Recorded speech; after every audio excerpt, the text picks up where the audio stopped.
Howdy, Taylor Marshall here, and today we're going to talk about the 7 deadly sins. We're going to talk about how you can memorize them easily. We're going to talk about how Thomas Aquinas describes the daughters of the 7 deadly sins. That's right, the daughters of the 7 deadly sins. And then we're also going to talk about how you can practically apply what you learned today to your daily examination of conscience and maybe spiritual direction as well. So first we're going to go through the 7 deadly sins, and then the way you can remember them easily is by an acronym, and it's called PALE GAS. PALE GAS. So you can kind of think of something bad or disgusting. PALE GAS. P-A-L-E-G-A-S. PALE GAS. Pride, anger, lust, envy, gluttony, avarice, and sloth. Okay, so that's it. PALE GAS. That's the way you can remember it. You just always remember PALE GAS, and you can run through them. So like when I'm about to go to confession and I'm waiting in line, I think to myself, PALE GAS, and then I say, how have I been prideful in the last week? When have I been angry in the last week? When have I had lustful thoughts or actions in the last week? Envy, gluttony, avarice, and then sloth. All right, and sloth is one of the tricky ones. People ask about that. Sloth is the aversion of doing things in general, but in the spiritual life, the aversion of seeking the spiritual disciplines, prayer, maybe Bible study, attendance at church, etc. So that would be sloth. Okay, so let's go through the daughters of the 7 deadly sins. So you might be thinking, well, what are you talking about, Taylor? The daughters? Well, Thomas Aquinas describes the daughters. These are sort of the subsets under each of the 7 deadly sins. So, for example, pride has these daughters, or these sub-sins related to pride. So, disobedience, boastfulness, hypocrisy, contention, obstinacy, discord, and love of novelties. This would be like being eccentric, and this probably comes out in most people. Love of novelties would be something like, too much concern about fashions, or maybe overly concerned about the latest technologies and devices. So if those daughters show up in your life, then you have a tendency towards pride. So again, the daughters are boastfulness, disobedience, hypocrisy, contention, obstinacy, discord, and love of novelties. And I'm going to put all the footnotes and notes where you can find and read this in the Summa Theologiae of Thomas Aquinas down below this video in the notes. So don't feel like you have to take notes right now. You can just listen, and everything you need will be right below, and I'll link it so you can go right into the Summa and read it for yourself. Okay, so that's pride. So we're moving through here, PALE GAS, pride. Now we're going to go to anger.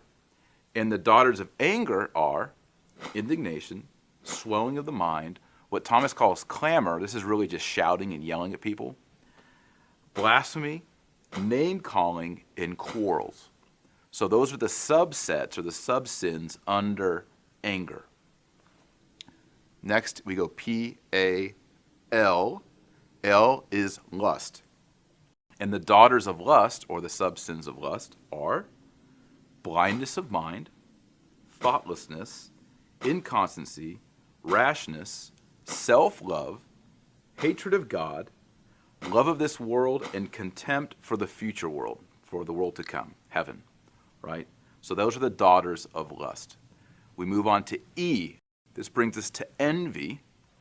And the daughters of envy are hatred, tale-bearing, detraction, joy at our neighbor's misfortune. So if something bad happens to a friend or a neighbor, or they lose their job, and you're like, haha, serves them right, that would be an example of a subset or a daughter of envy. It's coming out in a different way, but it's still under envy.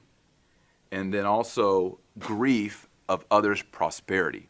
So let's say a friend of yours gets a new job, they're doing really well, something good happens, and you resent that.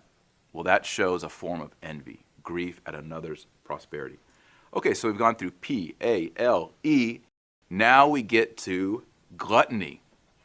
And the daughters of gluttony are unseemly joy, vulgarity, believe it or not, uncleanness, loquaciousness, that's a big fancy word for talking way too much, and dullness of mind as it regards understanding. Once I was, back when I was an Episcopal priest, I was driving home and there was a big traffic jam. I pulled over and there was a little honky-tonk bar there, and it had swinging doors. And I pushed the doors open and I went in, and there was a big biker gang in there.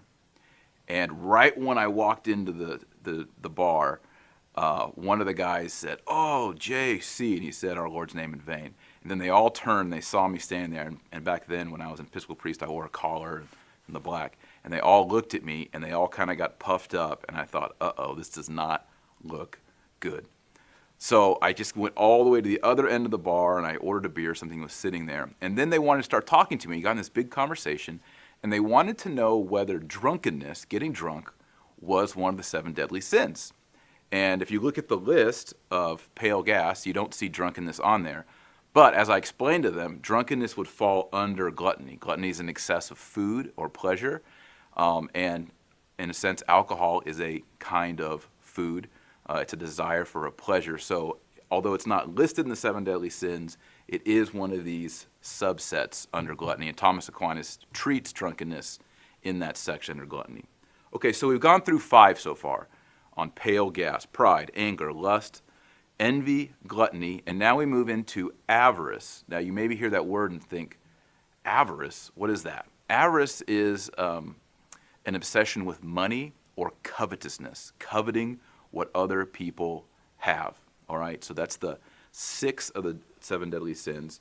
And the daughters of avarice, or obsession for money and goods, are treachery, fraud, falsehood, perjury, restlessness, violence, and an insensibility for mercy.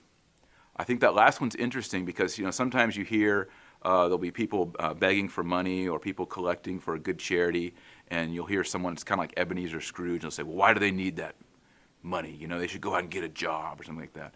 That sort of insensibility to mercy, what Thomas Aquinas calls insensibility to mercy, is actually a sign of avarice. And of course, in the movie The Christmas Carol, you see as Ebenezer Scrooge begins to change, you see that his avarice starts to give away, and then he begins to become more merciful by the end of the book or the movie, whichever one you're enjoying.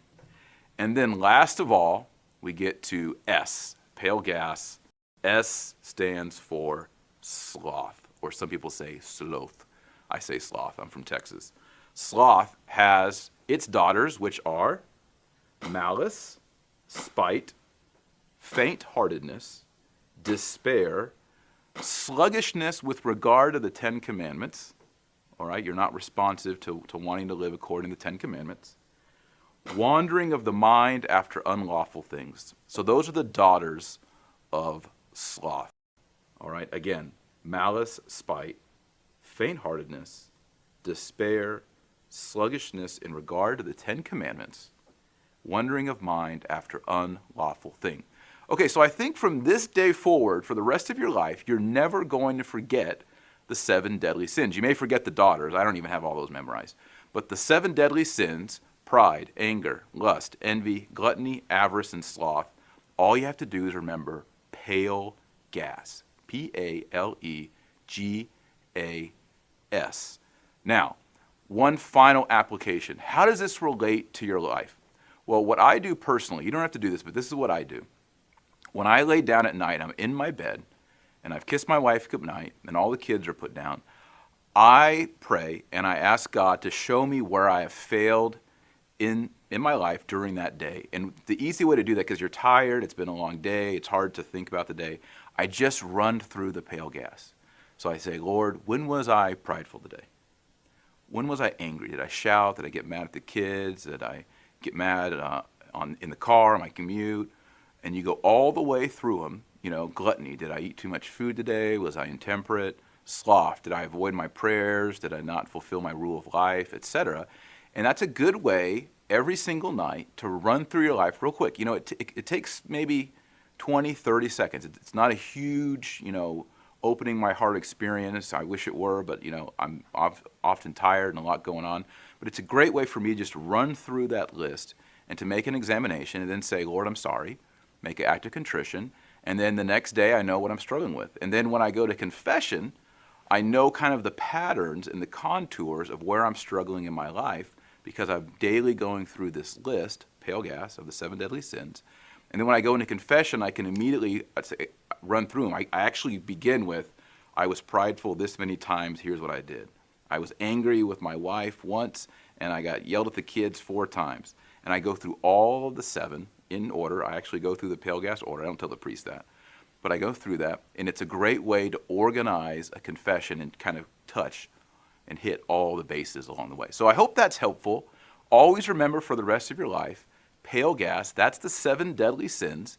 And below this video, you'll find everywhere where Thomas Aquinas talks about these 7 deadly sins and their daughters if you want to learn more. Again, thanks for watching, and God bless.